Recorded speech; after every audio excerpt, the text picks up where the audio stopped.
Perjalanan setahun pemerintahan Jokowi diramaikan oleh Jokowi lover dan Jokowi haters. Inilah sebutan bagi para pendukung dan penentang Jokowi yang riuh berbalas pantun di media sosial. Pertarungan mereka mencuat sejak Pilpres 2014 dan terus berlanjut hingga saat ini. Saling mengagungkan dan menjelekkan sang presiden tidak terelakkan.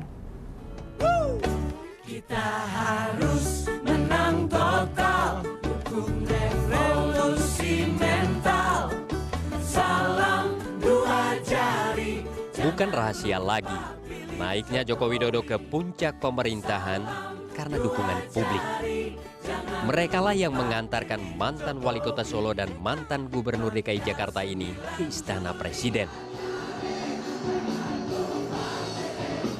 Sejak awal, Jokowi berusaha merangkul kelompok pendukung untuk memperkuat pemerintahan yang dipimpinnya.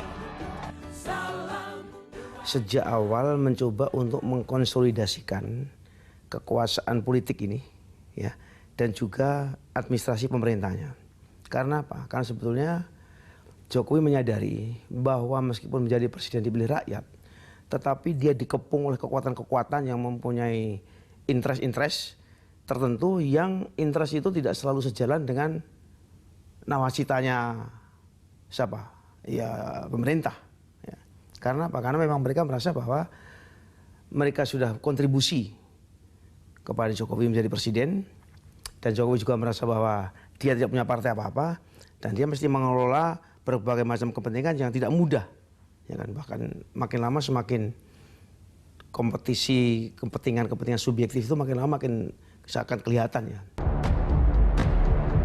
Kristiadi menilai Jokowi masih bisa menjaga kepercayaan publik di tengah tarik-menarik kepentingan. Presiden ke-7 Indonesia ini masih menunjukkan niat baiknya membangun Indonesia. Kekuatan Pak Jokowi ada di dalam masyarakat, kekuatan sipil masyarakat. Ya. Jadi simbol-simbol dan kebijakan-kebijakan yang langsung kepada rakyat dan transparan, ya, dan selalu bisa dipertanggungjawabkan, itu penting sekali, memberikan harapan. Namun seperti ketika menjelang Pilpres, suara yang mendukung kinerja Jokowi di pemerintahan sama kencangnya dengan yang mengkritik langkahnya. Sesuai dengan hasil hal ini terlihat saat Presiden Jokowi menunjuk Komjen Budi Gunawan sebagai calon Kapolri. Sejumlah kalangan mendukung Jokowi, namun pihak lainnya habis-habisan menolak keputusannya. Tolakan bahkan mengalir dari sebagian orang yang sebelumnya jadi pengikut setia Jokowi. Perang antara pemuja dan pencaci kepemimpinan Jokowi bahkan sampai ke media sosial. 1 tahun Jokowi memimpin, ternyata masih marak perang di sosial media antara Jokowi lovers dengan Jokowi haters. Jokowi lovers banyak memberi pujian-pujian tentang kinerja Jokowi, sementara haters menulis tentang kritikan-kritikan pedas, bahkan menghujat kinerja Jokowi dalam menjalankan roda pemerintahan. John Ria Ukur Ginting atau yang akrab disapa John Ru dikenal sebagai pengkritik setia Jokowi. Namun sejak 26 Maret 2015, John Ru total berhenti mengkritik karena 10 alasan. Salah satunya, kritiknya tak mendatangkan uang. Pernyataan tersebut ditulisnya di situs pribadinya. Pertobatannya juga dituangkan dalam buku yang berjudul Tobat. Ketika akhirnya saya misalnya rajin ngomongin Jokowi dan sebagainya, itu kan sebetulnya keterusan aja. Iya, keterusan gitu. Saya ngomong sekali, banyak yang menanggapi, saya ngomong lagi, hanya keterusan. Nah, sebenarnya ketika saya menulis buku ini, yang saya tobat ini, disitulah saya mulai sadar. Kalau misalnya orang menjuluki saya akhirnya sebagai pengkritik Jokowi, saya sebenarnya merasa itu nggak cocok buat saya. Maka itulah sebabnya, nah, salah satu tobat yang saya maksud juga di buku ini adalah namanya tobat branding. Saya ingin menghentikan branding saya sebagai pengkritik Jokowi. Walaupun bukan berarti saya berhenti ngomongin dia gitu, enggak. Cuman ya saya ingin brandingnya berubah gitu aja. John Ru mulai dikenal publik saat Pilpres 2014. Kritiknya terhadap Jokowi tersebar di sosial media. Pengikut John Ru terbilang banyak, mencapai ribuan. Tak ayal, John Ruh dikenal dan dicap sebagai Jokowi haters. Banyak yang saya tulis itu, tulisan-tulisan saya itu membuat orang gerah gitu, membuat orang gerah, lalu mereka marah. Nah kalau sekedar marah, dipendam dalam hati kan nggak pengaruh, tapi mereka marah, mereka nulis di sana. Diceritain ini loh si John Ruh, status saya di-share gitu loh. Itu kan sebenarnya kalau mereka melakukan itu tanpa sadar sebenarnya mereka mempromosikan saya. Saya yang sebenarnya aslinya awalnya ikut-ikutan, tapi tiba-tiba nama saya yang terkenal gitu loh. Teman-teman saya masih gitu-gitu aja gitu loh. Jadi yang terjadi seperti itu. Jadi kalau dibilang saya pelopor yang ngomongin Jokowi, enggak sebenarnya. Namun barisan yang mengidolakan figur Jokowi tidak sedikit. Mereka menilai sang presiden punya niat yang tulus membangun bangsa ini.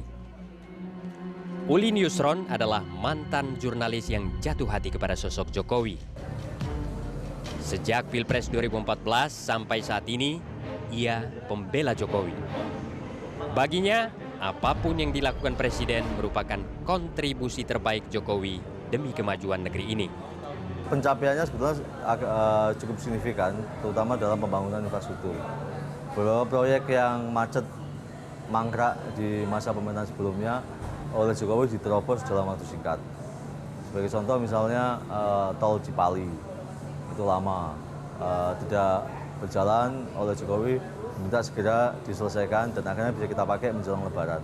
Sementara di bidang investasi misalnya layanan satu atap di pemerintahan Jokowi diefektifkan. Dengan paket ekonomi yang sampai sekarang sudah sampai tahap ketiga dan mendapat respon positif dari pasar, menunjukkan langkah-langkah Jokowi memang cukup efektif untuk menggerakkan perubahan, untuk membuktikan kesejahteraan ekonomi masyarakat. Ulin Yusron termasuk penggiat media pendukung Jokowi atau Jokowi Lovers. Perang tulisan antara Jokowi Lovers dengan Jokowi Haters tak terelakkan. Dari segi konten positif versus negatif di mata pemerintah, positif di mata hater, jumlahnya masih seimbang. Jadi peta pendukung sebetulnya masih di online media masih seperti zaman Pilpres itu. Nah, merebut dukungan masyarakat biasa itulah yang jauh lebih penting. Karena mereka